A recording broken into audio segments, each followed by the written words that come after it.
Ayan po. Dito na naman po tayo para i-share, ipakita ang ating mga gamit. Ayan po.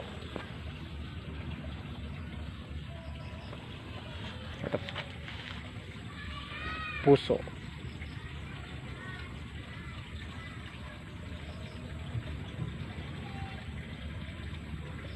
Mutya po ng langka. Sa kidlat po.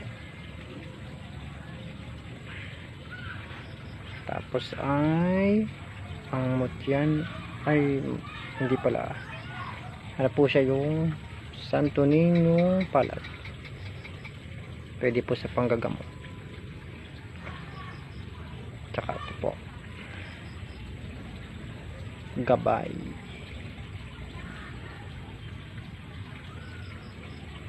Trespe ko po.